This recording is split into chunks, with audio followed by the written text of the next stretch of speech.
Hello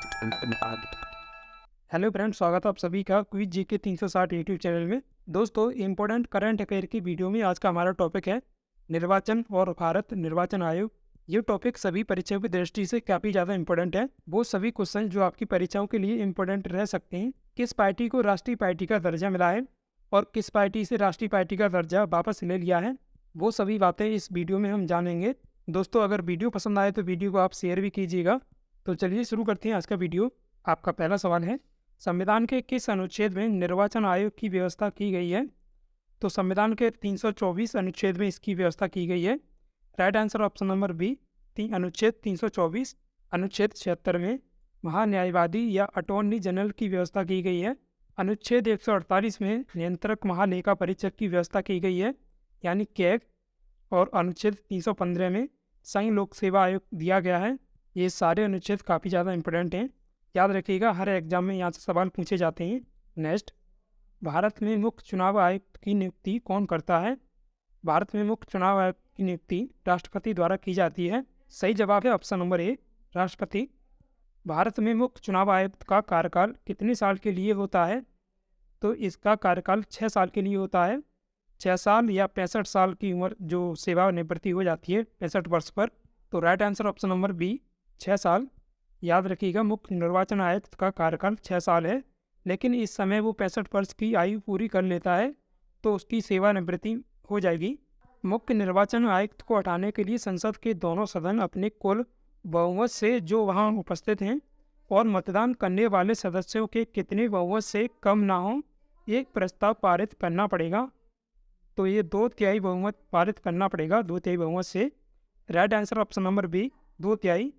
देखिए, मुख्य निर्वाचन आयुक्त को सर्वोच्च न्यायालय की भांति हटाया जाता है, ऐसे ही सर्वोच्च न्यायालय के मुख्य न्यायाधीश को हटाया जाता है। इस प्रक्रिया से मुख्य निर्वाचन आयुक्त को महाभियोग जैसी प्रक्रिया से हटाया जा सकता है।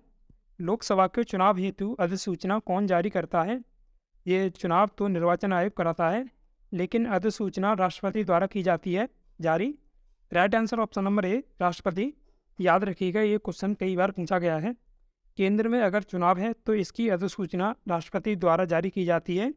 अगर वहीं राज्य में चुनाव है तो इसकी अधिसूचना राज्यपाल जारी करता है। नेक्स्ट प्रश्न है, अभी हाल ही में किसे राष्ट्रीय पार्टी का दर्जा मिला है? तो आम आदमी पार्टी को राष्ट्रीय पार्टी का दर्जा मिला है। राइट आंसर है ऑप्शन नंबर सी, आम आदमी पार्टी। अभी राष्ट्रीय दलों की संख्या 8 थी, लेकिन अभी 3 से राष्ट्रीय पार्टी का दर्जा वापस ले लिया है। इसमें शामिल हैं, पहली है तृणमूल कांग्रेस यानी टीएमसी, जो ममता बनर्जी की पार्टी है। दूसरी है राकपा यानी राष्ट्रवादी कांग्रेस पार्टी। तीसरी है भाकपा यानी भारतीय कम्युनिस्ट पार्टी सीपीआई। अब देश में राष्ट्रीय पार्टियों की संख्या 8 थी, लेकिन अब घटकर 6 रह गई है। याद रखिएगा, अब राष्ट्रीय दल 6 हैं। निर्वाचन आयोग के 2016 के नियम के अनुसार अब प्रत्येक 10 वर्ष में राष्ट्रीय पार्टियों की सूची जारी होगी। तो अगली राष्ट्रीय पार्टियों की सूची 2033 में जारी होगी। तो अब कोई भी राष्ट्रीय पार्टी बनेगी तो 2033 में बनेगी, 2033 या उसके बाद बनेगी। आम आदमी पार्टी की स्थापना 2012 में हुई थी। ये अरविंद केजरीवाल की पार्टी है। इसके अलावा क्षेत्रीय दलों में निर्वाचन आयोग ने भारत राष्ट्र समिति यानी बीआरएस से आंध्र प्रदेश में और राष्ट्रीय लोक दल यानी आरएलडी से यूपी में क्षेत्रीय दल का जो दर्जा वापस ले लिया है। अब देश की 6 राष्ट्रीय पार्टियों में शामिल हैं, भारतीय जनता पार्टी यानी बीजेपी। दूसरी आम आदमी पार्टी जो अभी नई शामिल हुई है। तीसरी भारतीय राष्ट्रीय कांग्रेस यानी जो कांग्रेस है। चौथी बहुजन समाज पार्टी यानी बीएसपी। पांचवी भारतीय कम्युनिस्ट पार्टी मार्क्सवादी यानी सीपीएम। और छठी है नेशनल पीपुल्स पार्टी एनपीपी, जो मेघालय की है। 2 पार्टियों को राज्य स्तर की पार्टी का दर्जा मिला है। इसमें शामिल हैं लोक जनशक्ति पार्टी, जो रामविलास पासवान जी की पार्टी है, और टिपरा मोता, जो त्रिपुरा में इसने अभी चुनाव लड़ा था, ये त्रिपुरा की पार्टी है। तो इन दोनों को राज्य स्तर की पार्टी का दर्जा मिला है। अब बात करते हैं किसी भी पार्टी को राष्ट्रीय पार्टी का दर्जा कैसे मिलता है। पहली शर्त है, अगर किसी दल को 4 राज्यों में क्षेत्रीय दल का दर्जा प्राप्त है तो उसे राष्ट्रीय पार्टी का दर्जा मिल जाएगा। दूसरी शर्त है, अगर कोई दल 3 राज्यों को मिलाकर लोकसभा की 2% सीटें यानी 11 सीटें लगभग जीतती है तो उसे राष्ट्रीय पार्टी का दर्जा मिल जाएगा। तीसरी शर्त है, अगर कोई पार्टी 4 लोकसभा सीटों के अलावा लोकसभा चुनाव या विधानसभा चुनाव में 4 राज्यों में 6% वोट हासिल करता है तो इसे राष्ट्रीय पार्टी का दर्जा मिल जाएगा। इन तीनों में से पार्टी कोई भी एक शर्त पूरी कर लेगी तो उसे राष्ट्रीय पार्टी का दर्जा मिलेगा। बात करते हैं राष्ट्रीय पार्टी के फायदे क्या हैं। जब किसी पार्टी को राष्ट्रीय पार्टी का दर्जा मिलता है तो उसे भारत के चुनाव आयोग की तरफ से दिल्ली में केंद्रीय दफ्तर खोलने के लिए चुनाव आयोग या तो कोई बिल्डिंग देता है या फिर ज़मीन देता है। और राष्ट्रीय पार्टी बनने के बाद उस पार्टी का जो चुनाव चिन्ह है हमेशा के लिए रिजर्व हो जाता है। निर्वाचन आयोग कैसी संस्था है? तो निर्वाचन आयोग संवैधानिक संस्था है। Right answer option number B संवैधानिक। ये स्वतंत्र और निष्पक्ष निकाय है। नेक्स्ट, मुख्य निर्वाचन आयुक्त का दर्जा किसके बराबर होता है? तो भारत के मुख्य न्यायाधीश के बराबर होता है इसका दर्जा। Right answer option number B मुख्य न्यायाधीश। किस संविधान संशोधन अधिनियम के तहत मतदान करने की उम्र 21 से घटाकर 18 वर्ष की गई थी? तो राइट आंसर है ऑप्शन नंबर ए 61वां संविधान संशोधन अधिनियम 1988। लेकिन ये नियम 1989 में लागू हुआ था। दोस्तों, प्रीवियस ईयर परीक्षाओं में ये सवाल कई बार पूछा गया है।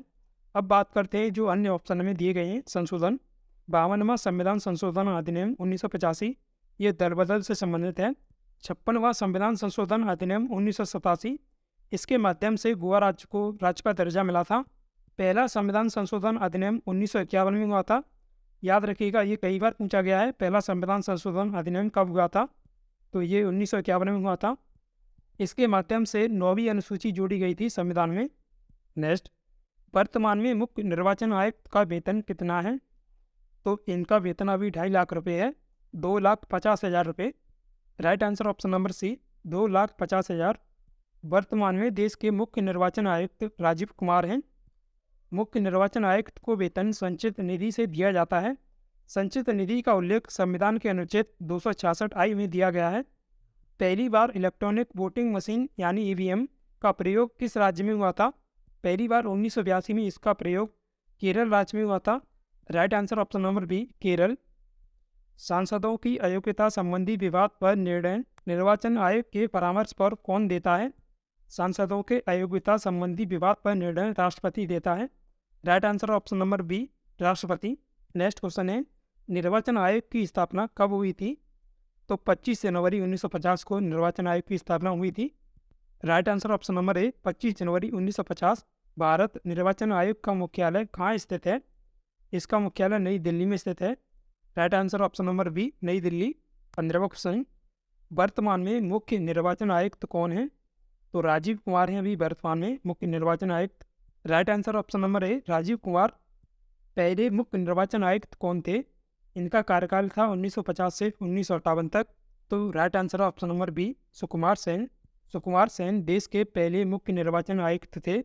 17वां क्वेश्चन और आज का आपका लास्ट क्वेश्चन है, चुनाव प्रचार करने की समय की घोषणा किसके द्वारा की जाती है? तो निर्वाचन आयोग द्वारा ये घोषणा की जाती है। Right answer option number C निर्वाचन आयोग। चुनाव प्रचार निर्वाचन से 48 घंटे पहले समाप्त हो जाता है।